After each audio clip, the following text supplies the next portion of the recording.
Geostorm Review by Paul Heath.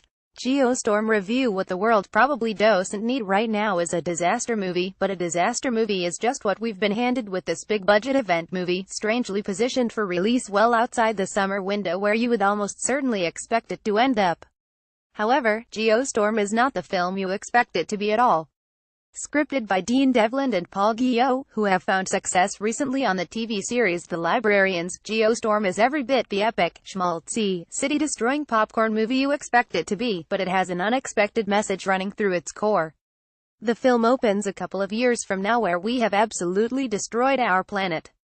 The opening frames, featuring archive footage from newsreels etc., is accompanied by a young girl's voice telling us that we did not listen to the warnings, and now climate change is slowly destroying our planet.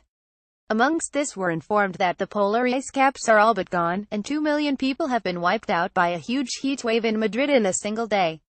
This concept sets up the movie. Its time frame immediately fast-forwarded on some more to introduce Gerard Butler's character Jake Lawson, a scientist who just about saved the world by inventing a climate-control device known as Dutch Boy. This device is a series of satellites that stabilize climates all over the world, and is controlled by a group of scientists aboard the International Space Station. Geostorm Review. When we meet Jake, we find him involved with a little legal trouble with the government, his character refusing to play by some of the rules, but we immediately know he's a good guy with the best interest of the planet close to his heart. It's here where we meet his younger brother Max, Jim Sturgess, someone with a much level-minded head on his shoulders, who has been instructed by Dutch Boy's board to fire his brother, which he does. Related Independence Day Resurgence Review. Fast forward another 3 years. This all happens within the first 10 minutes of the film, so no spoilers, and we find Jake relocated to Florida, living an almost solitary life in a camper van next to the launch pads at Cape Canaveral. We see he has a daughter, whose voice we heard setting the scene earlier, but Jake now seemingly spends his days fixing up old cars and drinking beer in the morning. Hey, every hour is happy hour at Jake's place. All is not right in the world though, as it seems that somebody may have manages to turn Dutch Boy into a weapon, and as a result, can wipe out the Earth, city by city. Of course, there's only one man who can help, so Jake must venture back into space and save the day. While Geostorm suffers from an unbelievably cliched screenplay with some absolutely humdinging lines of dialogue, it slowly manages to win us, the audience, over.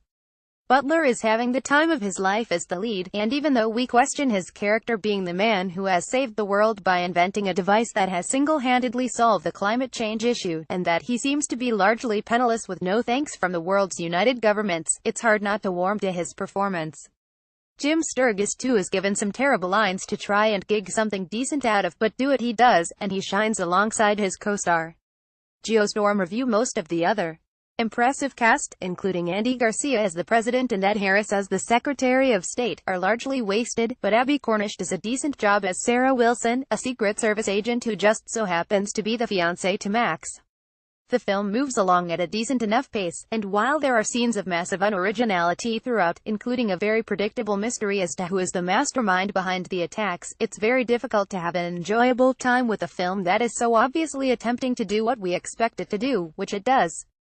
Devlin's directorial debut will certainly not, set the world on fire, but it certainly never offends. The film is full of 90s movie fistful of well-executed action set pieces that, rather than add to the doom and gloom of today's world, achieves a form of escapism not seen in any of this year's rather lackluster tentpoles. Geostorm is absolutely a blockbuster film that should whet the appetites of most mainstream cinema audiences, while at the same time hopefully hammer home its message to the masses. Geostorm Review by Paul Heath. October 2017. Geostorm is released in UK cinemas on Friday the 20th of October 2017.